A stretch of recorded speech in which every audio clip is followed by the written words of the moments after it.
Alors, à partir de cette vidéo, nous allons voir comment analyser nos données grâce à l'éditeur de requêtes Power Query directement intégré dans Excel. Power Query va nous permettre ici d'automatiser donc l'importation et l'actualisation de nos données. Je vais me servir ici d'un support sur PowerPoint pour vous décrire simplement donc ce qu'est Power Query avant de rentrer dans les manipulations.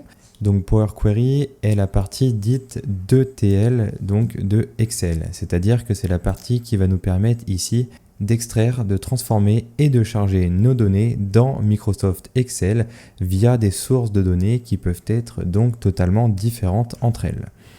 Donc Power Query va nous permettre de transformer nos données grâce au langage M, donc étant donné que souvent les données que l'on a d'un fichier brut ne sont pas analysables. Nous allons donc voir comment nous connecter à des données, les transformer sans modifier la source de données de base. Nous allons aussi utiliser le langage M pour créer nos propres colonnes et nous allons apprendre à automatiser donc l'actualisation de nos données. Il faut savoir que l'étape d'ETL est une étape très importante dans la préparation des données, étant donné que lorsque vous avez un fichier brut, dans la majeure partie des cas, vous ne pouvez pas, dans un premier temps, créer des TCD ou bien un tableau de bord à partir de données qui n'ont pas été retraitées au préalable. Power Query est maintenant intégré par défaut dans Microsoft Excel lors de l'installation, mais vous avez accès donc dans Fichier, puis dans Options tout en bas à gauche. Ici dans Compléments, vous avez ici accès tout en bas ici donc de la fenêtre à l'option Gérer. Puis ici, gérer les compléments comme atteindre, qui vont nous permettre ici d'activer ou de désactiver les autres Power Tools, à savoir Power Map ou Power Pivot. Power Query, comme je vous l'ai dit donc, est intégré maintenant par défaut à Excel. Néanmoins, si vous souhaitez activer Power Map et Power Pivot, vous devez passer par le complément comme disponible donc dans les options. Power Query se trouve donc ici dans le ruban Données. Tout à gauche, vous avez accès donc à l'option Obtenir des données. Puis ici, tout en bas, à l'option Lancer l'éditeur Power Query. Donc en l'occurrence, ici, Power Query est maintenant un add-in directement intégré dans Excel. Il vous suffit juste de vous rendre dans l'onglet Données. Vous avez accès dans une deuxième partie du ruban Données, ici aux requêtes et aux connexions sur vos bases de données en question. Vous allez pouvoir ici donc actualiser vos jeux de données comme vous le souhaitez par la suite. Power Query va donc nous permettre de préparer nos données pour en faciliter notre utilisation, car comme je l'ai dit donc dans la définition, à premier abord, nos données ne sont pas analysables. Nous avons principalement 4 étapes lorsque l'on parle ici de Power Query. Donc je vais ici créer une nouvelle feuille et je vais ici insérer un encadré en texte qui va me permettre ici de vous expliquer les 4 différentes étapes. Nous avons la première étape qui va nous permettre ici de requêter les ou la source de données en question.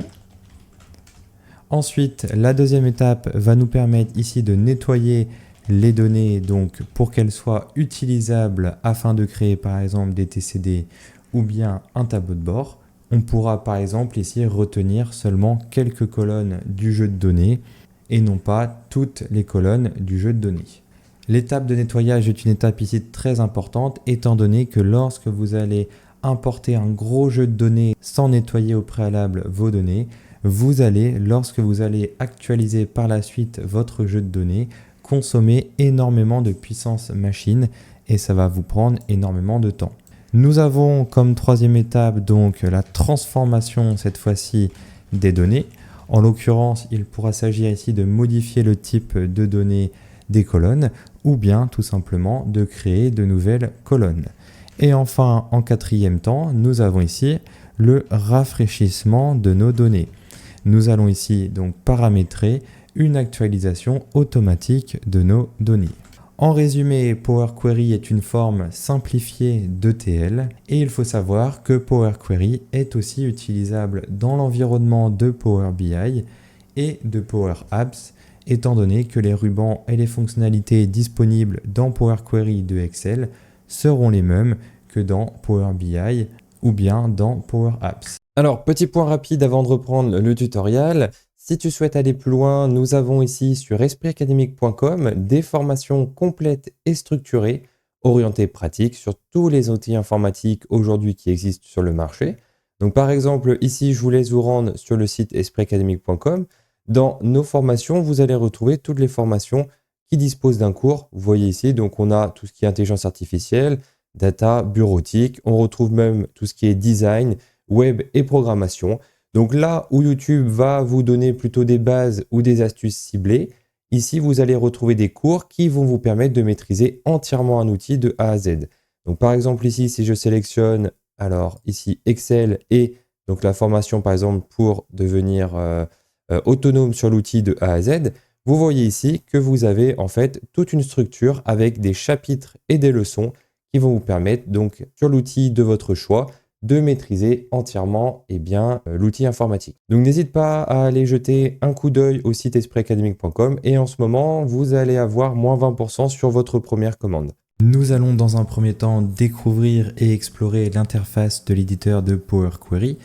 Donc pour ce faire, on va se rendre directement sur l'onglet Données et nous avons à notre disposition dans ce ruban, tout à gauche, ici l'option Obtenir des données. Vous avez ici accès donc à l'importation de vos différents fichiers à partir de sources diverses. Donc en l'occurrence ici vous pouvez importer des données à partir de Excel, d'un fichier texte, d'un fichier JSON et bien plus encore. Nous avons ici tout en bas la possibilité de combiner différentes requêtes entre elles. Et nous avons ici juste en dessous l'option Lancer l'éditeur Power Query. Vous avez aussi accès aux paramètres des sources de données qui vous permettront ici de modifier l'adresse exacte de la source de données en question si vous avez donc besoin ici de modifier l'adresse donc de la source de données. Enfin, la dernière option disponible ici dans l'option Obtenir des données est ici l'option Option de requête qui va vous permettre ici de gérer notamment les paramètres généraux de Power Query, à savoir ici par exemple la modification des paramètres régionaux donc de l'éditeur de Power Query, ou encore ici concernant le chargement de données, vous pouvez modifier quelques options qui vous permettront ici par exemple avec l'option qui n'est pas cochée de mettre à jour les relations lors de l'actualisation des requêtes chargées, ce qui va néanmoins consommer énormément de puissance. Donc personnellement, je laisse ici cette option décochée. Nous pouvons ici cliquer sur Lancer l'éditeur Power Query afin d'avoir déjà un premier aperçu donc de la fenêtre qui s'ouvre lorsque l'on clique sur l'option. On peut retrouver ici donc la même interface que dans les autres outils de Microsoft Office, à savoir ici des rubans et des onglets, donc en l'occurrence ici Accueil, Transformer, Ajouter une colonne et Affichage. Nous allons bien entendu voir en profondeur ces différents onglets à travers les prochaines vidéos. Comme vous le voyez ici, dans un premier temps, l'éditeur de requête Power Query est vierge étant donné que nous n'avons pas encore importé nos données, donc nous n'avons pas ici créé de connexion ainsi que de requêtes. Toutes les modifications que nous allons effectuer doivent être fermées et chargées donc dans l'éditeur de Power Query. Ici à gauche, vous avez l'option fermer et charger avant d'être donc utilisées dans le fichier Excel. Si vous ne cliquez pas ici sur l'option fermer et charger, alors vos modifications ne seront pas prises en compte dans le fichier Excel. Vous pouvez bien entendu ici bouger comme vous le souhaitez la fenêtre de l'éditeur Power Query afin de par exemple déplacer donc cette fenêtre sur un deuxième écran si vous avez la possibilité d'avoir donc deux écrans. Toutes les options ici d'ajout de nouvelles sources sont aussi disponibles donc tout à droite de l'onglet Accueil. Nous avons ici l'option Nouvelle requête qui va nous permettre ici d'ajouter une nouvelle source de données comme ce qui est disponible ici lorsque l'on clique sur Obtenir des données sur l'onglet Données de Excel. Nous avons ici les mêmes options qui nous permettent ici d'ajouter nos données. À travers cette formation sur Power Query, nous allons donc utiliser le fichier que je vais vous transmettre dans les ressources de la formation. Ce fichier va nous permettre ici donc d'importer des données dans Power Query directement à l'aide d'un fichier Excel. Nous allons donc dans cette vidéo importer nos données directement dans l'éditeur Power Query. Pour ce faire, j'ai ouvert ici une feuille vierge Excel et nous allons nous rendre ici sur l'onglet Données.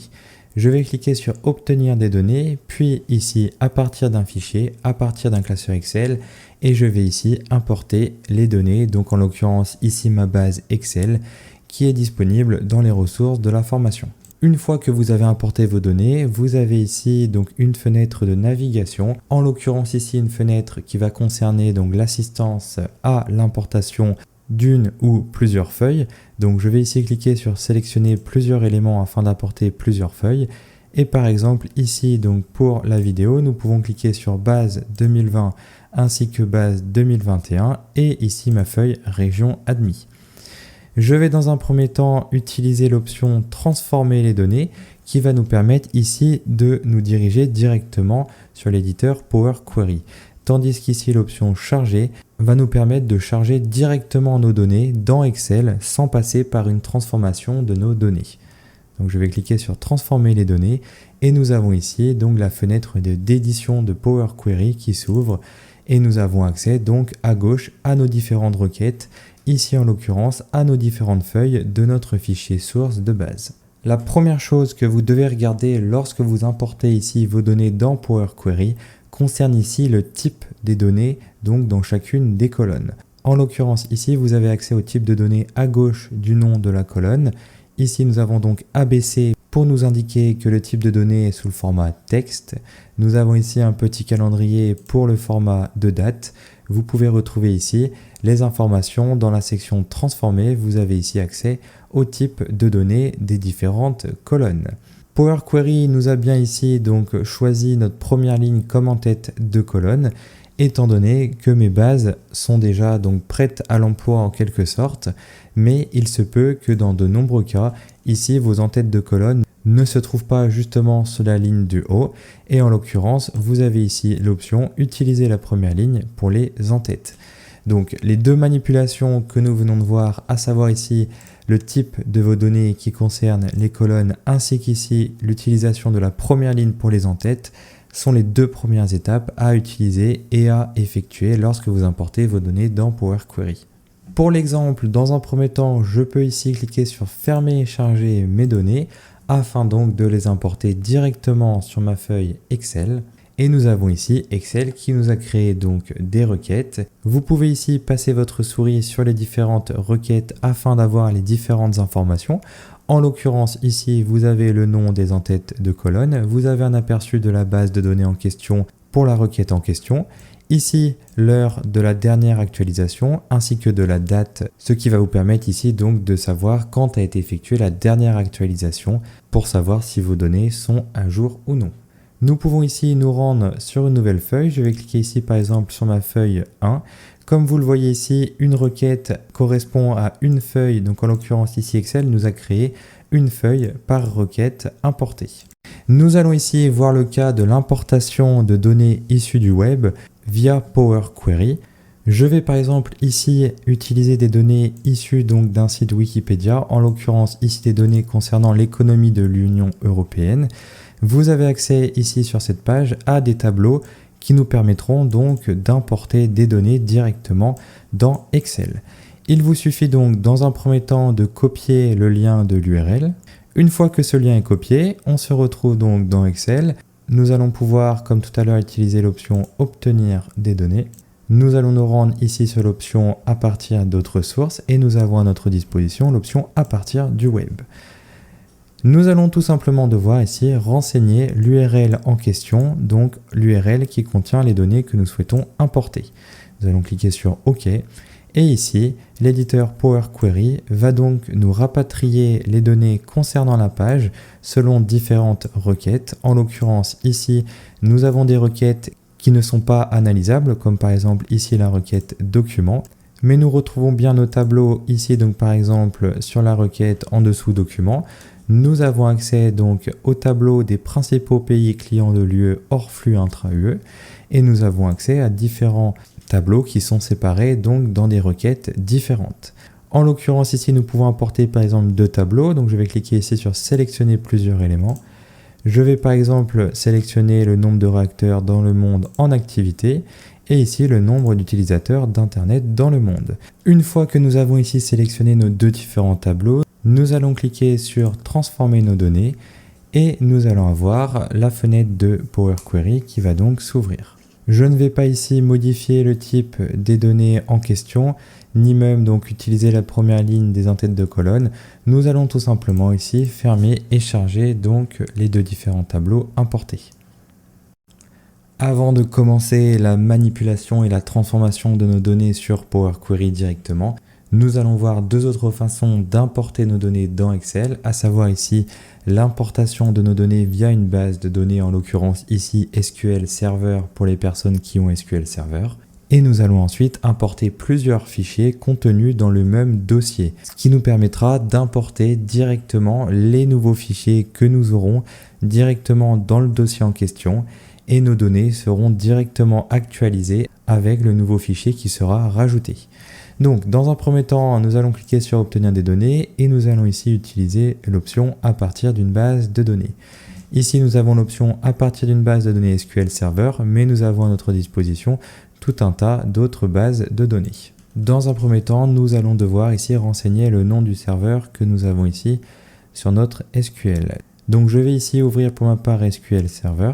Et vous avez à votre disposition, lorsque vous cliquez ici tout à gauche sur l'option Connecter, puis sur moteur de base de données, ici au nom du serveur que vous devez renseigner donc dans Excel pour que vous puissiez effectuer donc des connexions directement via SQL Server. Donc je viens copier ici ce nom de serveur.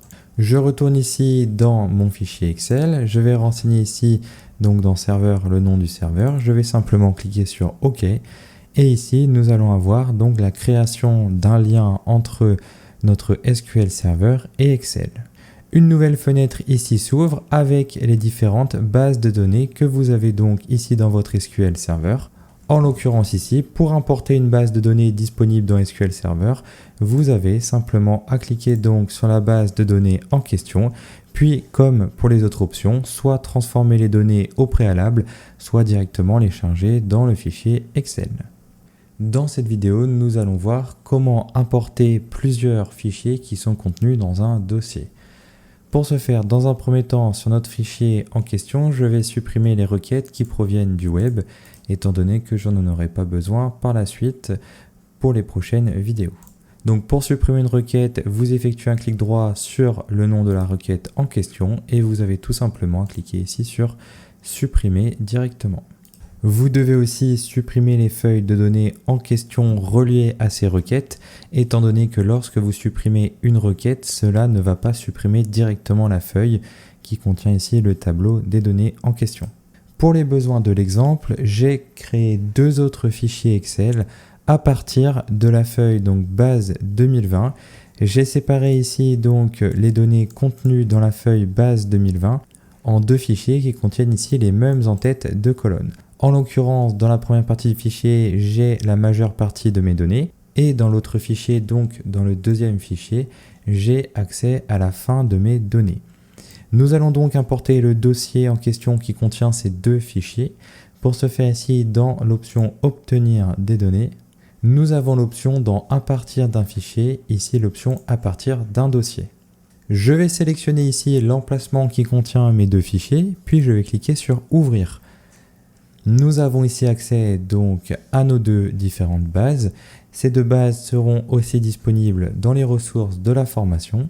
Et ici, contrairement aux autres importations, nous avons ici l'option Combiner qui va nous permettre de choisir si nous souhaitons combiner et charger nos données ou combiner et transformer nos données directement dans l'éditeur Power Query. Nous allons cliquer ici sur Combiner et charger. Dans un premier temps ici, Excel nous demande de sélectionner l'objet à extraire de chaque fichier. Donc si je clique sur ma base 2020 contenue sur mon premier fichier, j'ai ici accès à l'aperçu des données en question. Étant donné que sur mon second fichier, la trame de mes données est la même, étant donné que j'ai ici les mêmes en-têtes de colonne, je peux cliquer sur OK. Et ici, Excel va donc nous combiner nos deux fichiers dans un seul fichier. Donc en l'occurrence ici, si je descends tout en bas, j'ai ma dernière ligne, donc la ligne 610 qui est ici Tours, Indre et Loire. Et si je me rends ici sur ma feuille base 2020 et que je viens ici tout en bas, nous avons aussi donc la dernière ligne Tours, Indre et Loire. En l'occurrence ici, Excel nous a bien combiné donc nos deux fichiers étant donné que nous avons bien 610 lignes et ici j'ai aussi 610 lignes dans ma base 2020 de base. La requête ici créée avec l'importation d'un dossier sera donc au nombre de 1 et contiendra donc tous les fichiers qui sont ici contenus dans la source de données. Vous avez ici accès au chemin du fichier ou des fichiers en question. Cette option est très utile lorsque vous souhaitez automatiser l'importation des données qui sont donc sur la même base, par exemple ici avec les mêmes en-têtes de colonnes. Vous pouvez très simplement donc ajouter les données à la suite en mettant ici les fichiers Excel à la suite dans le même dossier. Et Excel va par la suite ici donc importer et combiner ces fichiers. Pour retrouver ici la fenêtre de requête et connexion, vous allez vous rendre ici dans l'onglet Données et vous avez à votre disposition l'option Requête et connexion, ce qui vous permet de vous rappeler les connexions effectuées entre ce fichier et d'autres sources de données. Nous allons voir plus en détail ici les options disponibles sur notre fenêtre Requête et connexion. Nous avons à disposition ici donc toutes les requêtes qui ont été donc ajoutées sur le fichier en question. Afin de modifier ici le titre d'une des requêtes, vous allez effectuer un clic droit sur une requête et vous avez ici l'option Renommer. Je vous conseille très fortement d'appliquer une convention de renommage pour que les personnes de votre entreprise ou de l'entreprise dans laquelle vous travaillez, ainsi que les nouvelles personnes ne soient pas perdues lorsque ces nouvelles personnes manipulent et utilisent les requêtes en question. En l'occurrence ici, par exemple, je peux renommer, donc ici j'ai ma base qui provient donc d'un dossier. Je vais effectuer un clic droit renommer et je vais commencer par exemple par dossier, un tiret du bas. Et ici, je peux renseigner par exemple un nombre. Je peux par exemple renseigner 0,1 pour dire que ici, c'est la première requête concernant un dossier. Et je peux donc garder ici la même convention de renommage pour mes autres requêtes. Vous pouvez bien entendu noter dans un fichier texte la description des requêtes en question selon les différents fichiers Excel, en l'occurrence le nom de la requête, la source des données et aussi peut-être les différentes mises à jour qui seront effectuées dans la requête en question. Nous pouvons, pour modifier une requête, soit double-cliquer sur la requête, soit effectuer un clic droit et utiliser ici l'option Modifier. L'éditeur Power Query va donc s'ouvrir. À droite, nous avons accès donc à une fenêtre qui va nous donner les paramètres de la requête. Nous avons ici le nom de la requête et ici dans toutes les propriétés, nous pouvons rajouter aussi une description, ce qui permettra donc d'ajouter de la rigueur à la requête. Les étapes appliquées ici contenues en dessous nous permettent ici de nous rappeler les étapes qu'effectue Power Query dans l'ordre, c'est-à-dire qu'ici, dans un premier temps, il se connecte à la source, puis il va effectuer les différentes étapes en question. Je peux bien entendu remonter donc dans une étape en cliquant ici par exemple sur la source et ici nous avons accès donc à la source des données. En l'occurrence ici j'ai accès à mon chemin du dossier. Cela nous permet donc de remonter dans le temps de la connexion jusqu'aux différentes transformations que vous allez effectuer dans vos requêtes. Vous avez accès ici à une option à droite de certaines étapes appliquées qui vous permettront ici d'effectuer quelques modifications. En l'occurrence ici, vous allez pouvoir modifier le chemin du dossier qui contient les sources de données si celles-ci ont été donc déplacées. Dans cette vidéo, nous allons voir comment modifier les paramètres d'une source de données et comment mettre à jour automatiquement donc nos données. Ici, nous restons donc sur notre requête dossier 01. Nous avons accès ici en haut à droite du ruban à l'option paramètres de la source de données. Cette fenêtre va permettre ici de répertorier toutes les sources de données qui ont été utilisées dans ce classeur. En l'occurrence, si vous souhaitez modifier les autorisations ou changer la source de données, alors c'est dans cette option que vous allez effectuer ces manipulations. Étant donné qu'il se peut par exemple pour une connexion à un site web que l'URL du site internet change et alors vous allez devoir ici changer la source de données en question. Et c'est pareil ici si les données sont déplacées d'un dossier à un autre pour la requête qui utilise l'emplacement d'un dossier. Dans l'option modifier les autorisations, vous allez pouvoir ici ajouter au nom des autorisations concernant cette source de données. En l'occurrence ici, si vous souhaitez ajouter un niveau de confidentialité sur la source de données, vous pouvez ici sélectionner privé. Je vais maintenant ici fermer et charger donc cette requête et nous allons voir comment mettre à jour nos données rapidement et de manière automatique. Vous avez accès à droite des requêtes à un petit icône qui va vous permettre, lorsque vous allez cliquer dessus, de mettre à jour vos données. Donc en l'occurrence ici, cela va concerner seulement les données contenues sur ma requête base 2020. Si je clique ici sur l'icône, donc actualiser à droite du nom de la requête. Vous pouvez néanmoins actualiser toutes vos requêtes d'un coup. Il suffira ici de vous rendre donc dans l'onglet données et vous avez à votre disposition ici l'option actualiser tout qui va vous permettre ici, comme vous le voyez, d'actualiser toutes les requêtes du classeur en question. Vous avez aussi accès aux propriétés de connexion des requêtes. Vous avez juste à cliquer ici sur l'option propriétés et vous allez pouvoir ici paramétrer donc les options concernant ici, étant donné que j'ai cliqué sur ma requête base 2020, les propriétés concernant la requête base 2020. Ces options donc d'actualisation des données automatiques sont disponibles via la petite icône ici à droite du nom de la requête et vous allez ici vous retrouver donc dans une fenêtre qui va vous permettre ici de programmer par exemple une actualisation des données toutes les X minutes. En l'occurrence, le fichier doit ici rester ouvert. Ou alors, vous pouvez ici utiliser l'option actualiser les données lors de l'ouverture du fichier, ce qui va permettre d'avoir une mise à jour constante des données ici contenues dans ma requête. Une autre option qui est fortement utile est ici l'option actualiser cette connexion à la commande actualiser tout, étant donné que si je décoche cette option, alors lorsque je vais ici utiliser l'option actualiser tout, seules les requêtes dont l'option est cochée seront actualisées. Ce qui va vous permettre, lorsque vous allez avoir ici une dizaine de requêtes, de sélectionner seulement les requêtes parmi ces dizaines de requêtes qui seront à actualiser lorsque vous allez ici utiliser l'option actualiser tout. Les deux autres options ici, définition et utiliser dans, vous permettent ici dans définition de retrouver le type de connexion affecté à cette requête et ici dans utiliser dans, vous allez pouvoir ici retrouver où se trouve la consommation du jeu de données en question. En l'occurrence, vous allez pouvoir, lorsque vous allez vous rendre ici dans l'option utiliser dans, connaître l'impact sur le classeur d'une actualisation de la requête. Donc en l'occurrence ici, cela va impacter ma feuille base 2020 ainsi que tout l'emplacement A1 jusqu'à K610 de ma feuille base 2020. Dans cette vidéo, nous allons volontairement ici modifier l'emplacement où se trouve ici ma feuille base 2020 afin de supprimer une colonne dans ce nouveau fichier qui sera donc intégré dans un nouveau dossier. Et nous allons voir en pratique qu'est-ce qui va se passer lorsqu'une personne va supprimer une colonne ou bien déplacer le fichier en question. Dans un premier temps, je vais effectuer un clic droit ici sur ma base 2020 et nous allons directement nous rendre dans Power Query ici en cliquant sur modifier.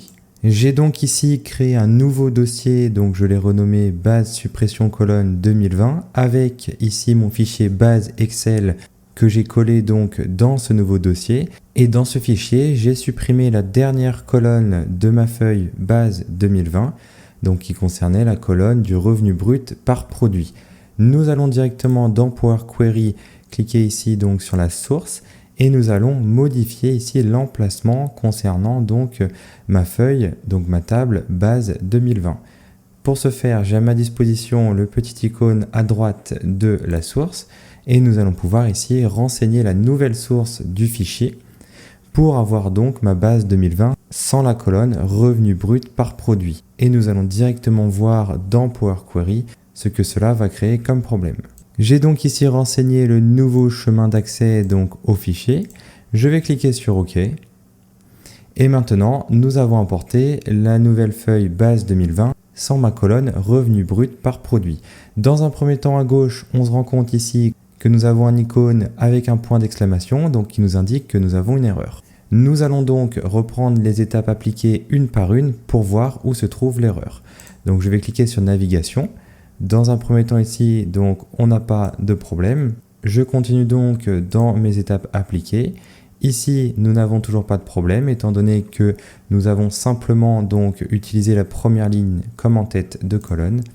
Et par contre, ici, dans type modifié, comme vous pouvez le voir ici, nous avons un problème étant donné que Power Query nous stipule que la colonne revenu brut par produit donc n'a pas été trouvée. Pour ce faire, nous allons devoir utiliser l'éditeur avancé. Donc l'option se trouve directement ici dans la section requête de mon onglet accueil. Donc je vais cliquer sur éditeur avancé et nous allons pour ce faire modifier directement l'éditeur avancé afin de résoudre ce problème. Il faut savoir que ce genre de problème est courant étant donné que les modifications dans des fichiers Excel se font donc de manière régulière et il se peut qu'une colonne soit supprimée lorsque vous allez donc actualiser vos données dans Power Query. Nous allons donc ici chercher le nom de la colonne qui a été supprimée, donc on peut la retrouver ici directement, revenu brut par produit. Nous allons pouvoir nous diriger à droite et nous avons ici donc notre colonne revenu brut par produit qui cause un problème et donc qui va générer une erreur étant donné que dans l'éditeur avancé, elle est toujours renseignée. Je vais pouvoir ici donc, après avoir trouvé le nom de ma colonne dans mon éditeur avancé, supprimer la section donc qui concerne la colonne manquante. Donc je sélectionne ici revenu brut par produit avec donc les deux accolades ainsi que le type de données. Je fais attention aussi ici à supprimer la virgule. Je clique sur OK. Et nous avons ici maintenant notre problème qui a été corrigé. Le petit icône ici avec le point d'exclamation à gauche du nom base 2020 a disparu et nous pouvons fermer et charger nos données. Et comme vous pouvez le voir ici, donc de retour dans Excel, nous n'avons plus ici en colonne K le revenu brut par produit, alors qu'ici donc sur ma base 2021, j'ai toujours la colonne qui correspond à cette donnée. Dans cette vidéo, nous allons voir comment créer un paramètre qui va nous permettre d'automatiser ici les filtres de nos colonnes. Pour l'exemple, donc je vais ici me rendre dans l'éditeur Power Query de ma base 2020, donc j'effectue un clic droit puis je clique sur modifier. Nous allons créer ici donc un paramètre sur notre colonne ville qui va nous permettre ici de filtrer en fonction de texte, donc en l'occurrence ici de ville que nous allons définir au préalable. Donc dans un premier temps, nous allons effectuer un filtre classique sans utiliser la notion de paramètre qui est disponible ici dans l'onglet accueil. Nous avons la section paramètres, donc gérer les paramètres, modifier ou bien créer un nouveau paramètre. Je vais donc effectuer un filtre sur ma colonne ville, je clique sur la petite flèche et je vais ici par exemple sélectionner Ajaccio. Lorsque je clique ici sur fermer et charger donc ma base 2020, nous avons ici notre tableau qui se met à jour avec le filtre que nous avons donc renseigné. Je vais revenir donc dans l'éditeur de requêtes concernant cette table et cette fois-ci je vais créer un paramètre qui va me permettre donc de filtrer selon des valeurs que je vais définir. Je vais ici sélectionner toutes mes villes. Nous allons donc nous rendre ici sur l'option gérer les paramètres, nouveaux paramètres et nous allons pouvoir à partir de cette section créer un paramètre qui va nous permettre de filtrer selon des villes que nous allons renseigner. Je vais renommer ici ce paramètre par exemple en ville filtre. Vous pouvez renseigner une description si vous le souhaitez. Par exemple, je peux renseigner ce paramètre nous sert à filtrer selon les villes. Donc je vais dire au hasard par exemple Chambéry, Laval et Auxerre. Ici, nous allons donc renseigner le format type donc en texte. En valeurs suggérées, nous allons créer ici une liste de valeurs. Et nous allons ici, pour l'exemple, donc utiliser par exemple une liste contenant 3 villes. Donc je vais renseigner Laval, Chambéry et Auxerre. Ici, il faudra bien respecter la casse, donc ici les accents ainsi que les majuscules s'il y en a. En valeur par défaut, je vais par exemple ici laisser sur Laval. Et en valeur actuelle, je vais aussi cliquer sur Laval. Je clique sur OK et nous allons avoir ici, donc à gauche dans nos requêtes, un paramètre qui va concerner ici donc les filtres sur les villes. Nous avons créé une liste de valeurs qui contient seulement 3 villes. Je vais utiliser ce paramètre pour filtrer directement sur ma base 2020. Donc pour ce faire, je clique ici sur mon icône avec la flèche. Filtre textuel est égal à. Et ici, nous allons renseigner non pas du texte, mais un paramètre. Je clique donc sur mon paramètre filtre ville, OK, et nous allons avoir un filtre directement sur la ville Laval, étant donné que par défaut ici, je l'ai programmé donc sur la ville Laval. Je peux bien entendu modifier par exemple sur Chambéry. Je retourne ici sur ma base 2020 et j'ai ici mes colonnes qui se mettent à jour avec le filtre sur ma ville de Chambéry. La création de paramètres pour filtrer des colonnes va vous permettre de gagner énormément de temps, étant donné que ces paramètres peuvent être utilisés sur n'importe quelle requête.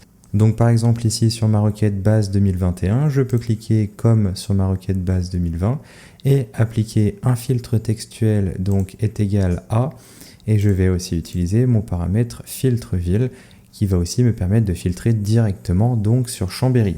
Lorsque je vais ici modifier mon paramètre sur une autre ville, donc par exemple Laval, ici mes deux requêtes vont se mettre à jour automatiquement et simultanément, ce qui va vous permettre de gagner du temps étant donné que vous n'avez pas besoin d'effectuer donc un filtre manuel requête par requête en modifiant donc le filtre sur la ville en question. Et lorsque je ferme et je charge mes bases de données, nous avons ici donc mes tableaux qui se mettent à jour. Dans cette vidéo, nous allons voir comment organiser nos requêtes directement dans l'éditeur Power Query. Donc, je vais ici cliquer sur « Obtenir des données » dans mon onglet « Données » et nous allons pouvoir ici lancer l'éditeur Power Query. À gauche, nous avons donc accès à toutes nos requêtes, nos fonctions ainsi que nos paramètres. Comme vous pouvez le voir ici, donc tout est mélangé. Nous avons ici donc des paramètres qui sont mélangés avec des requêtes. Et plus haut, nous avons ici une fonction ainsi que des paramètres avec une requête. Nous allons pouvoir ici effectuer un clic droit donc sur notre colonne requête et nous allons pouvoir ici créer des groupes. En l'occurrence, le plus logique, mais vous allez pouvoir effectuer comme vous le voulez ici la disposition donc de vos requêtes. Moi, je vais ici tout simplement créer un groupe qui va concerner mes requêtes, un groupe qui va concerner donc mes fonctions et un groupe qui va concerner donc mes paramètres. Je vais pouvoir, en sélectionnant donc la requête, la fonction ou le paramètre, glisser donc dans le groupe en question. Donc ici, je vais glisser toutes mes requêtes dans le groupe requêtes. Nous pouvons bien entendu modifier ici l'ordre des requêtes directement dans le groupe en question. Je vais faire de même ici donc pour mes paramètres et je vais faire de même ici pour ma fonction. Je peux supprimer ici les groupes qui sont vides afin donc de rendre la chose plus lisible. Donc j'effectue un clic droit ici sur mon groupe, puis ici supprimer le groupe. Nous pouvons donc, comme je l'ai stipulé ici, déplacer les requêtes à l'intérieur d'un groupe afin donc par exemple de les ordonner de la plus importante à la moins importante. En l'occurrence ici nous avons base 2020, 2021, région ennemie, dossier 01 et transformer l'exemple de fichier. Donc ici, l'ordre me semble correct pour ma part. Pour valider donc ces modifications, vous allez tout simplement devoir ici cliquer sur fermer et charger. Et ici, donc dans Excel, à droite dans ma fenêtre requêtes et connexions, nous avons ici nos groupes qui ont été créés et ajoutés donc directement sur cette fenêtre. Cela va vous permettre, lorsque vous allez avoir plusieurs paramètres, plusieurs fonctions et ou plusieurs requêtes, d'avoir quelque chose qui sera toujours plus ou moins lisible et clair, notamment pour les personnes donc qui utiliseront le fichier par la suite. Dans cette vidéo, nous allons créer une nouvelle fonction ainsi qu'un nouveau paramètre. Nous avons vu précédemment dans une précédente vidéo comment filtrer à l'aide de paramètres que nous avons créés précédemment. Je vais ici me rendre dans l'éditeur Power Query, donc ici dans Données, obtenir des données, je vais cliquer sur lancer l'éditeur Power Query. Nous avons au préalable ici créé notre paramètre filtre ville qui nous permet ici, lorsque l'on sélectionne par exemple, donc je vais sélectionner Auxerre, notre base donc 2020 va se mettre à jour en fonction du paramètre, donc ici en fonction de la valeur du paramètre que nous allons choisir. En l'occurrence ici, c'est notre table base 2020 qui se met directement à jour. Nous allons voir comment créer des requêtes à l'aide de fonctions personnalisées afin donc de nous créer de nouvelles requêtes et nous n'allons pas directement utiliser la table, donc ici la requête de base 2020. Pour ce faire, nous allons ici nous rendre dans Gérer les paramètres, Nouveaux paramètres et nous allons pouvoir par exemple ici créer un paramètre qui va nous permettre donc de créer une fonction personnalisée qui nous renverra donc des requêtes en fonction de noms de produits que nous allons renseigner ici dans la liste du paramètre. Ici, je vais renommer ce paramètre en produit. Je vais ici renseigner dans le type le texte et ici dans valeurs suggérées liste de valeurs. Je vais pour l'exemple utiliser simplement deux produits. Donc je peux par exemple ici renseigner chaussures et pyjama. Valeur par défaut, je peux laisser ici sur chaussures et valeur actuelle, je peux aussi par exemple ici laisser sur chaussures. Ici, ça n'a pas d'importance étant donné que nous allons créer une fonction par la suite. Je vais cliquer sur OK. Maintenant que nous avons ici notre paramètre qui concerne nos produits, nous allons pouvoir ici retourner sur notre requête base 2020. Nous allons dans un premier temps enlever le filtre sur ma colonne ville. Donc je vais ici cliquer sur effacer le filtre. Et nous allons ici ajouter un filtre textuel sur ma colonne produit. Donc je me rends ici sur filtre textuel est égal à. Et je vais pouvoir ici utiliser un paramètre, en l'occurrence ici mon paramètre produit, OK. Et maintenant, lorsque je vais ici donc créer une fonction, je vais pouvoir ici effectuer un clic droit sur ma base 2020, créer une fonction. Nous avons ici le paramètre produit, nom de la fonction, nous pouvons renseigner requête produit, OK. Et maintenant, ici, lorsque je vais donc renseigner donc, un nom de produit, par exemple, je vais essayer avec pyjama, appelé, nous allons avoir ici une requête qui est appelée à l'aide d'une fonction et qui va nous donner toutes les données donc en fonction du produit ici sélectionné. J'ai ici sélectionné mon produit pyjama. Nous avons ici une requête qui est spécifique donc pour notre produit pyjama. Nous pouvons aussi effectuer l'exemple pour nos chaussures. Donc je vais ici revenir sur ma fonction requête produit. Je vais ici renseigner chaussures, appeler et nous allons avoir ici une nouvelle requête qui va concerner seulement mon produit chaussures. Nous allons maintenant dupliquer la base 2020 étant donné qu'ici nous avons appliqué un filtre concernant un paramètre de produit. Mais moi, je souhaite récupérer ma base, donc en l'occurrence ma table base 2020, sans avoir de paramètres en filtre. Donc j'effectue un clic droit ici sur ma base 2020, dupliquer, et nous allons pouvoir ici donc la déplacer directement dans mes requêtes. Je peux ici donc enlever le filtre textuel, effacer le filtre, et nous allons avoir ici notre base de données brute que nous avons ici donc importée dans un premier temps. À partir de cette vidéo, nous allons voir plus en détail comment transformer nos données et notamment dans cette vidéo, comment gérer lorsque nous avons ici des erreurs directement dans notre fichier de données brutes. En l'occurrence ici, j'ai ouvert donc mon fichier base Excel qui est donc mon fichier de données brutes qui est utilisé donc dans mon éditeur Power Query dans un autre fichier Excel.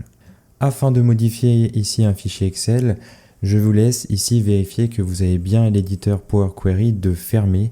Même si c'est sur un autre fichier, vous n'allez pas pouvoir effectuer de modification si l'éditeur Power Query est ouvert en arrière-plan. Je vais ici volontairement créer des erreurs donc dans ma feuille base 2020 pour voir comment les gérer et comment les modifier directement dans Power Query. Par exemple, ici pour ma colonne produit, je vais volontairement ici renseigner donc des erreurs. Par exemple, sur ma cellule E12, je vais ajouter donc des lettres ici. Je vais aussi ajouter des lettres par exemple sur ma cellule E17 et sur une troisième cellule ici par exemple sur ma cellule E24. Une fois enregistré, je ferme le fichier. Je retourne ici sur mon fichier donc, qui contient donc mes requêtes et mes connexions. Je vais pouvoir ici ouvrir l'éditeur Power Query. Une fois dans l'éditeur Power Query, nous avons ici deux possibilités. Soit nous pouvons ici actualiser donc la table de données qui est reliée ici au fichier que je viens de modifier, soit je peux ici créer une nouvelle requête, donc une nouvelle connexion avec ce fichier qui est donc modifié. Pour ma part, je vais ici créer une nouvelle requête, donc j'effectue un clic droit, nouvelle requête, fichier, et je vais ici venir importer le fichier Excel que je viens de modifier. Nous allons seulement ici sélectionner une fois que la fenêtre navigateur est ouverte seulement notre table base 2020 étant donné que c'est sur cette table que nous allons travailler. Nous cliquons sur OK. Donc ici ça va concerner ma base 2023. Nous allons pouvoir ici voir directement dans notre colonne produit, lorsque je sélectionne ici, donc lorsque je clique sur la petite flèche, que nous avons ici donc des erreurs, notamment ici sur chaussures, débardeurs et vestes. Nous pouvons soit décider donc de filtrer spécifiquement sur ces erreurs. Comme ça, on se rend compte qu'on a seulement 3 erreurs, donc ici 3 cellules. Afin de modifier ici donc ces erreurs, nous avons ici accès à une option dans l'onglet Accueil toujours. Ici dans la section Transformer, nous avons l'option Remplacer les valeurs. Nous pouvons directement cliquer sur une des cellules pour commencer, remplacer les valeurs. Et ici, donc, Power Query nous détecte immédiatement donc, la cellule qui est à modifier étant donné que c'est celle qui est actuellement sélectionnée. Nous allons pouvoir ici modifier en chaussures. Comme vous pouvez le voir ici, Power Query crée une étape à chaque fois que nous effectuons une modification. Nous pouvons effectuer donc la même modification pour les deux autres erreurs. Et pareil ici pour mes débardeurs. Nous allons pouvoir ici enlever le filtre sur ma colonne produit. Donc ici, je peux tout simplement dans mes étapes appliquées, cliquer sur ligne filtrée et je vais donc cliquer sur la croix à gauche, supprimer. Je vais revenir ici sur ma dernière étape appliquée et comme vous pouvez le voir ici en sélectionnant donc mes différentes valeurs ici dans ma colonne produit, nous n'avons plus ici d'erreur. Cette modification, étant donné qu'elle concerne spécifiquement des valeurs uniques, peut être effectué soit dans Power Query, néanmoins cela va créer une étape appliquée pour chaque modification, soit directement dans votre fichier de données, donc ici qui est relié à votre éditeur Power Query, donc directement dans notre fichier Excel. Néanmoins, par exemple, s'il y a des modifications donc sur toute une colonne, vous pouvez très simplement effectuer donc une modification de remplacement de valeurs. Ici, je vais sélectionner par exemple une colonne, remplacer les valeurs. Et ici, par exemple, donc si vous souhaitez remplacer toute une colonne qui contient donc des points en virgule, il suffira ici de rechercher le point et de le remplacer par une virgule et d'appliquer ici la modification. Comme ça, à chaque fois que vous allez effectuer une actualisation ici de vos données, dans Power Query, nous avons les étapes appliquées qui vont vous permettre ici donc d'automatiser le processus de modification, donc ici de remplacement de valeurs. Vous pouvez décider, lorsque vous vous connectez donc à une base de données, de garder seulement quelques colonnes, étant donné que la plupart des colonnes ne sont pas utiles. Pour ma part, ici, je souhaiterais seulement garder donc mon chiffre d'affaires, mes quantités vendues ainsi que mon prix de vente unitaire. Et les autres colonnes concernant ici mes données de type texte ainsi que ma colonne numéro département. Je vais sélectionner en cliquant sur une colonne et en restant appuyé sur CTRL les colonnes donc que je souhaite supprimer. Ici, coût de production unitaire, coût total, revenu brut par produit et nous avons ici donc à notre disposition dans l'option gérer les colonnes, l'option supprimer les colonnes et ici nous allons pouvoir cliquer sur supprimer les colonnes. Vous pouvez aussi bien entendu renommer vos entêtes de colonnes en effectuant un double clic sur l'entête de colonne et en modifiant ici avec le titre que vous souhaitez donc renseigner. Vous avez aussi la possibilité de déplacer vos colonnes, donc vous pouvez sélectionner une colonne, la déplacer par exemple je souhaite renseigner mon chiffre d'affaires tout à gauche, je peux bien entendu le déplacer et lorsque je vais ici fermer et charger donc ma requête directement dans mon fichier Excel, nous avons toutes ces étapes appliquées dans Power Query qui s'adaptent ici sur notre tableau de données directement dans notre fichier Excel. Comme vous pouvez le voir ici, nous avons bien notre chiffre d'affaires tout à gauche. Dans cette vidéo, nous allons voir simplement et rapidement l'impact d'un mauvais choix de type de données concernant une colonne. Je vais ici ouvrir donc l'éditeur Power Query concernant ma requête base 2020, ici la troisième. Donc j'effectue un clic droit, modifier. Et nous allons ici modifier un type de données concernant par exemple ma colonne date de vente. Ici, le type de données est correct. Nous avons donc ici le format date qui correspond bien ici aux valeurs que j'ai dans ma colonne. Mais si je sélectionne ici par exemple mon type de données en nombre décimal, remplacer l'actuel, nous allons avoir ici une erreur de format. Lorsque je vais ici fermer et charger donc mes données, cette erreur de format va ici se répercuter sur mon tableau Excel. En l'occurrence ici, donc dans un premier temps, lorsque vous importez vos données dans l'éditeur Power Query, après avoir donc utilisé la première ligne comme en tête de colonne, la deuxième étape à effectuer concerne donc la mise à jour ou la modification du type de données concernant toutes les colonnes sur votre table de données. Vous allez devoir ici regarder sur chacune de vos colonnes si le type de données correspond bien ici donc aux données que vous avez dans votre colonne.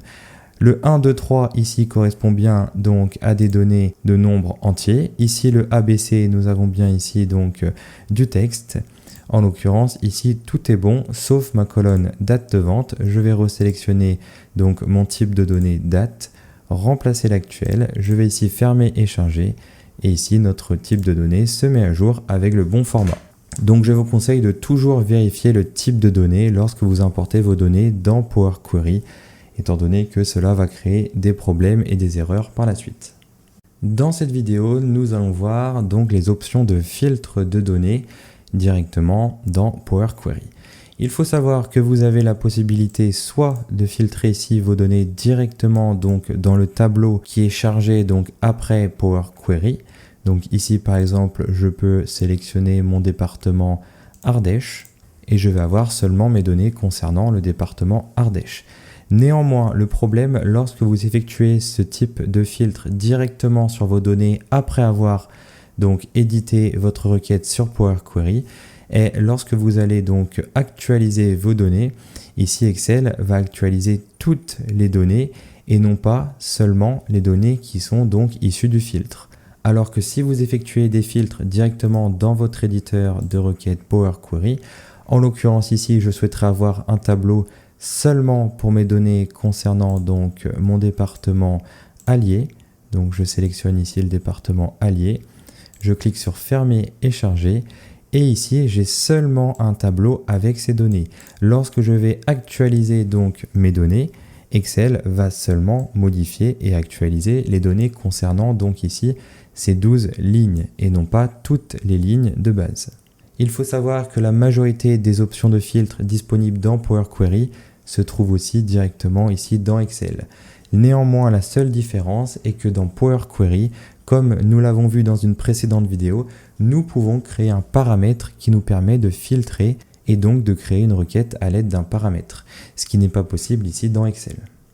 Dans cette vidéo, nous allons voir comment traiter les doublons et les valeurs nulles directement dans Power Query.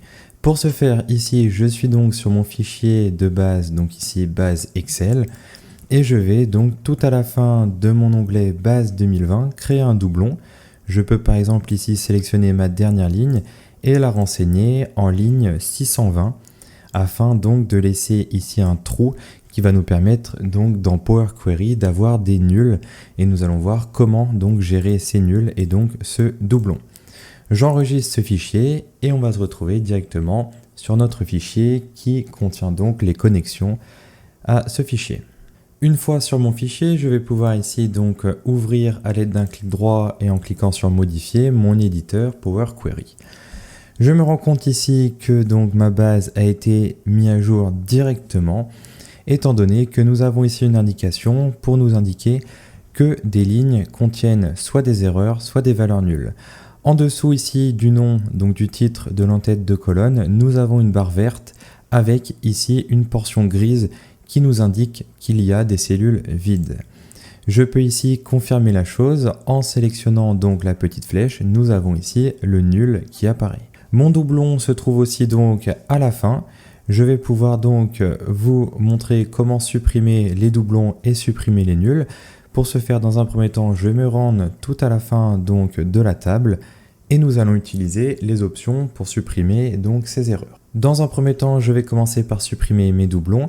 Donc pour ce faire, je vais simplement sélectionner toutes mes colonnes. Ici, dans mon onglet Accueil, j'ai à ma disposition l'option Supprimer les lignes et ici Supprimer les doublons. Une fois que nous avons supprimé nos doublons, comme vous pouvez le voir ici, nous avons les options Supprimer les lignes vides et Supprimer les erreurs. Nous pouvons cliquer sur Supprimer les lignes vides. Et ici, nous avons les barres donc, qui étaient grises et vertes auparavant, qui sont devenues toutes vertes. Et lorsque je clique ici donc sur la flèche, je n'ai plus ici de valeur nulle. Ces modifications, il faut bien comprendre que lorsque vous effectuez ici donc des suppressions sur des lignes vides, seront appliquées lorsque vous allez actualiser vos données. Si d'autres lignes apparaissent, elles seront automatiquement supprimées à l'aide de ces étapes appliquées. Dans cette vidéo, nous allons voir deux options très importantes dans Power Query, à savoir les options d'assemblage et de fractionnement des colonnes. Pour ce faire, je reste ici donc sur ma table base 2020 et je vais, à l'aide de ma colonne date de vente, créer des nouvelles colonnes, donc en fractionnant cette colonne, afin donc d'avoir des colonnes qui m'indiquent le jour de la date de vente, le mois et l'année dans des colonnes séparées. Pour ce faire, je clique ici donc sur ma colonne date de vente et je vais ici utiliser l'option fractionner la colonne. Nous avons ici plusieurs options. Dans mon cas, nous allons utiliser l'option par délimiteur étant donné que je vais fractionner en fonction du slash qui est présent ici entre mes dates. Power Query, comme vous le voyez, détecte automatiquement le délimiteur qui va servir à fractionner notre colonne. Je peux choisir ici de fractionner selon le délimiteur le plus à gauche ou à droite, ou alors chaque occurrence du délimiteur. Je laisse cocher cette option, je clique sur OK, et nous allons avoir ici donc une colonne qui va concerner ici mes jours, ici mes mois et ici mon année. Je peux revenir en arrière étant donné que je souhaiterais pour ma part garder tout d'abord cette colonne. Donc je vais tout d'abord la dupliquer en effectuant un clic droit dessus et dupliquer la colonne. Comme ça, je vais garder ici ma colonne qui contient ces trois informations. À l'aide de ma colonne date de vente, je vais pouvoir donc retourner sur fractionner par délimiteur et je vais pouvoir cliquer sur OK. Nous pouvons bien entendu donc modifier ici le nom de mes entêtes de colonnes. Et nous avons maintenant des informations séparées. En l'occurrence ici, nous avons séparé le jour, le mois et l'année. Nous pouvons effectuer l'opération inverse, donc c'est-à-dire ici assembler des colonnes pour créer une seule colonne à partir de plusieurs colonnes. Donc je souhaiterais ici créer une colonne, non pas ici avec des slash, mais avec des tirets. Donc je vais assembler mes colonnes jour de vente, mois de vente et année de vente. Pour ce faire, nous allons utiliser l'ajout de colonne. Donc ici, dans l'onglet ajouter une colonne, nous avons l'option colonne personnalisée. Nous allons pouvoir ici cliquer dessus. Une fois que nous avons donc ici cliqué sur colonne personnalisée, nous allons pouvoir utiliser donc une formule afin de combiner mes trois colonnes ici, jour, mois et année de vente. Nous avons à notre disposition ici, donc en cliquant sur en savoir plus sur les formules de Power Query, un lien qui va nous permettre ici donc de comprendre et de trouver les fonctions qui vont nous permettre ici de créer des colonnes personnalisées. Grâce ici donc au langage M, vous allez pouvoir ici trouver toutes les fonctions disponibles donc dans Power Query. Pour ma part, nous allons ici combiner des colonnes à l'aide donc ici de la fonction concaténer. Je vais ici donc sélectionner ma colonne jour de vente. Donc je double-clique tout simplement sur ma colonne. J'utilise ici donc le concaténer. Je vais séparer donc comme je l'ai spécifié ici avec un tiret, contrairement à ma colonne que j'ai de base avec des slash. J'utilise encore une fois le concaténer. Je vais renseigner mon mois de vente. Ici, nous effectuons la même manipulation. Donc entre guillemets, nous mettons ici le tiret, concaténer et enfin année de vente. Une fois que nous avons donc ici terminé l'écriture de notre formule, nous pouvons voir ici qu'en bas, Power Query nous stipule qu'il n'y a pas d'erreur de syntaxe. Donc nous pouvons ici cliquer sur OK. Alors comme vous pouvez le voir ici, nous avons Power Query qui nous indique une erreur lorsque nous avons créé notre formule, alors même que la syntaxe était correcte. Nous pouvons cliquer donc sur une des cellules qui contient donc une erreur. Et nous avons ici donc un message qui nous indique que l'opérateur concaténer ne peut pas être appliqué au type nombre et texte. En l'occurrence ici mes colonnes jour, mois et année de vente, je vais devoir modifier le type de ces données en texte. Donc je vais ici utiliser le texte pour ces trois colonnes. Une fois que nous avons ici modifié les types de texte, il faut vous rappeler que nous avons ici Power Query qui gère, donc qui travaille par étapes calculées, donc étapes appliquées ici. Étant donné que ma colonne personnalisée a été créée avant la modification donc ici de mes colonnes, je dois ici déplacer ma colonne personnalisation ajoutée en dessous du modification du type de données de mes colonnes. Cet exercice nous a permis ici de voir donc comment gérer une erreur directement dans une colonne et de voir l'importance ici de l'ordre des étapes appliquées, étant donné qu'il faut bien comprendre le fonctionnement de Power Query, qui est donc un mode de fonctionnement séquentiel, c'est-à-dire vraiment ligne par ligne. La ligne rouge ici en dessous du nom de l'entête de colonne nous indique juste que le format pour une colonne de date n'est pas le bon, étant donné que nous avons ici utilisé des tirets et que par défaut c'est bien le slash qui est utilisé pour des données, donc des valeurs concernant des dates. Mais il faut bien comprendre que c'était pour les besoins donc de l'exercice et de la création d'une colonne personnalisée. Nous pouvons maintenant modifier et utiliser le formatage donc des valeurs de mes colonnes. Par exemple, ici, je souhaiterais avoir ma colonne concernant mes noms de département tout en majuscules. Pour ce faire, vous avez deux possibilités. Soit dans l'onglet Transformer, vous allez pouvoir ici, donc dans l'option colonne texte, ici avec l'option format, utiliser l'option majuscule. Ce qui va ici donc modifier la colonne en question sans garder donc le format de base de ma colonne. Je vais ici supprimer mon étape et nous allons utiliser la seconde option. Cette fois-ci dans ajouter une colonne, nous avons la même option dans format majuscule, mais cette fois-ci Power Query va nous créer une autre colonne seulement ici donc avec des valeurs en majuscule. Je peux effectuer donc la même manipulation. Cette fois-ci je souhaiterais passer ma colonne produit, non pas en ajoutant une nouvelle colonne, mais en transformant directement cette colonne en mettant toutes mes valeurs ici donc en minuscules. Vous avez aussi la possibilité de transposer une table de données. Donc en l'occurrence ici, je peux me rendre sur ma requête région admis et nous avons tout simplement ici donc à notre disposition dans l'onglet transformer l'option transposer qui va nous permettre ici donc de transposer mes lignes en colonnes. Pour cette requête, ça n'a pas de sens, mais il faut savoir que l'option est disponible et que vous pouvez très simplement donc transposer vos lignes en colonnes. Nous allons effectuer une modification, donc nous allons remplacer des valeurs. Ici, nous allons pouvoir retourner sur ma base 2020 et nous allons ici, dans ma colonne produits, modifier donc mes produits t-shirt. Je vais ici supprimer donc le tiret. En l'occurrence, ici, nous avons déjà effectué une manipulation concernant le remplacement de valeurs, mais je voulais donc appuyer sur ce point pour bien vous faire comprendre que lorsque nous modifions ici des valeurs, nous ne touchons pas au fichier de données brut. Donc en l'occurrence ici mon fichier de données Excel qui sert donc de connexion ici à Power Query, étant donné que Power Query, je le rappelle, est un ETL qui modifiera notre fichier de base selon ici donc des étapes appliquées dans l'ordre. Donc je sélectionne ici ma colonne produit, ici dans l'onglet accueil, remplacer les valeurs. Je viens chercher ici t-shirt et je vais remplacer par t-shirt sans le tiret. Je vérifie bien que je n'ai plus ici de t-shirt avec tiret. Donc là, ça me paraît cohérent. Dans cette vidéo, nous allons voir comment regrouper des données.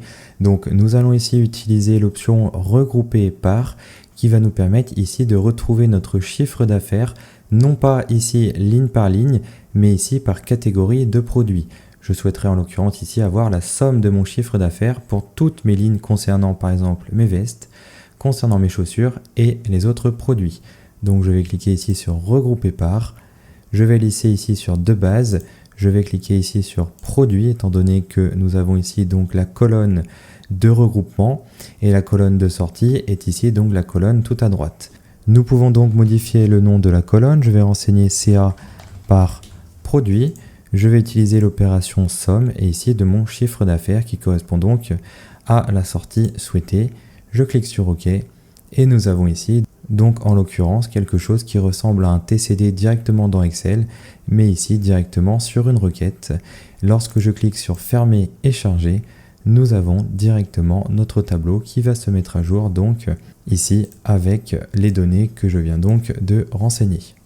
Dans cette vidéo, nous allons voir les options de combinaison donc de requêtes et les options de liaison de table. Nous allons donc nous rendre ici sur l'onglet requête de notre fichier Excel et nous avons ici à notre disposition donc l'option combiner, fusionner ou ajouter. Je vais ici utiliser l'option ajouter qui va me permettre ici de créer une requête à l'aide de deux ou plusieurs tables.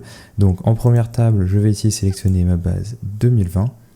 en deuxième table ma base 2021 et je vais pouvoir, lorsque je vais cliquer sur OK, avoir donc la création d'une requête qui va simplement être donc la synthèse des deux requêtes combinées. En l'occurrence ici ça n'a pas de sens donc de les combiner, mais il faut savoir donc que cette option existe pour combiner des requêtes. Nous allons utiliser cette fois-ci donc l'option de liaison des tables entre elles afin d'ajouter une colonne qui n'est pas disponible ici donc dans ma base 2020. Je n'ai pas ma colonne région administrative. Cette colonne est seulement disponible ici dans ma table région admin et je souhaiterais donc utiliser cette table afin donc d'avoir ma colonne ici région admin disponible directement dans ma base 2020. Dans un premier temps, sur ma table région admin, je vais utiliser la première ligne pour les en-têtes de colonne, étant donné que si je n'effectue pas cette modification, je vais avoir une erreur par la suite. Nous allons nous rendre ici par exemple soit sur ma base 2020 ou 2021. Je vais par exemple ici utiliser cette fois ma base 2021. Je vais utiliser ici l'option fusionner des requêtes dans combiner dans mon onglet accueil. Et nous allons avoir ici en haut notre table primaire et en dessous notre table qui va servir donc à nous ajouter notre colonne région administrative. Donc je vais ici sélectionner ma requête région admin. Et ici, une fois que nous avons donc nos deux tables, nous allons devoir stipuler à Power Query quelles sont les deux colonnes qui correspondent afin donc d'ajouter ici ma colonne région administrative dans ma table base 2021. Je vais donc sélectionner ici ma colonne ville de ma table base 2021 et ici ma colonne ville de ma table région admin. Power Query nous confirme en bas que la sélection donc correspond à toutes les lignes de la première table. Je peux cliquer sur OK. Et nous allons avoir ici une nouvelle colonne qui correspond donc aux correspondances entre mes deux tables. Je vais pouvoir ici cliquer sur l'option disponible à droite du nom région admin et je vais ici sélectionner seulement donc ma colonne région administrative que j'ai pu incorporer ici directement dans ma table base 2021 grâce à une liaison de requêtes. Cette manipulation peut s'effectuer que lorsqu'il y a possibilité d'effectuer une liaison entre deux requêtes, donc lorsque ces deux requêtes ont au moins une colonne similaire afin donc de pouvoir les fusionner.